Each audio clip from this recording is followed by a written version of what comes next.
গাছে একটা পাখির বাসা ছিল, চারিদিকে ভরা এখানে ওখানে জিনিস ছড়ানো একটা কাকের। আর একটা বাসা ছিল খুব সুন্দর, খুব ভালো সাজানো, আর একটা চড়ুইয়ের। একবার কি হলো, ভয়ানক তুফান এলো, বাজ পড়লো, বৃষ্টিও শুরু হয়ে গেল। আর যেটা সবচেয়ে দুর্বল ছিল সেটা হলো কাকের বাসা, সেটা ভেঙে গেল। কাক পুরো ভিজে গেল। কাক ঠিক করলো পাশে চড়ুইয়ের বাসায় যাব, আর বাসার মধ্যে আরামসে চুপচাপ বসে থাকবো। কাক চড়ুইয়ের দরজায় ধাক্কা মারলো আর বলল, চড়ুই বোন দরজা খোলো।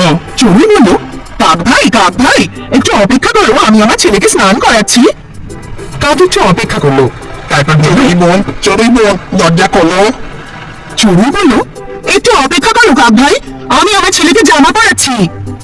আর একটু পরে কাক আবার দরজায় ধাক্কা দিল। চড়ুই বোন একটু তাড়াতাড়ি দরজা খোলো না। চড়ুই বোন বলল, একটু অপেক্ষা করুন না বাবা, আমি আমার ছেলেকে কালো টিপ পরাচ্ছি। এদিকে বাইরে কাক বৃষ্টিতে পুরো ভিজে গেছিল, ও ঠান্ডায় কাঁপছিল। তারপর সে বলল, চড়ুই বোন দরজা খোলো না, আমি বৃষ্টিতে পুরো ভিজে গেছি, ঠান্ডায় কাঁপছি। এই শুনে বোন চড়ুই দরজা খুলে দিল। ভাই কাককে ভেতরে আসতে দিল, গা মোছার জন্য তোয়ালে দিল আর বলল, ভাই কাক এখানে বসো, আমি এখনই স্নান করে আসছি।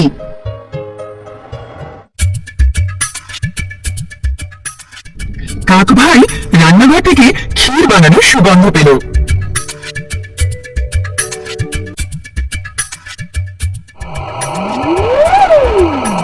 ও আর থাকতে পারল না, ও উঠে রান্নাঘরে গেল।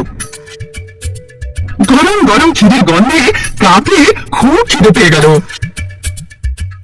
তারপর আর কি, ও আর কিচ্ছু ভাবলো না, ও ক্ষীর চেখেই ফেললো, শেষ করে দিল। স্নান করে আসা মন চড়ুই দেখলো ছেলেকে খাওয়ানোর জন্য ক্ষীর তো কাক ভাই শেষ করে ফেলেছে।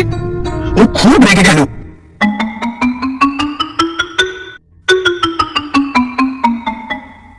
আর উনান থেকে জ্বলন্ত কাঠ উঠিয়ে কাকের উপরে জোরসে মারলো। কাকের লেজে জ্বলন্ত কাঠ লাগায় তার লেজ পুড়ে গেল, ও চিৎকার করে পালিয়ে গেল। আমার লেজ জ্বলে গেল, আমার লেজ জ্বলে গেল, চড়ুই বোনের ক্ষীর খেয়েছি আর লেজ জ্বলে গেল, লেজ জ্বলে গেল। বাবা শিক্ষা হয়েছে, লেজ জ্বলে গেল, শিক্ষা হলো।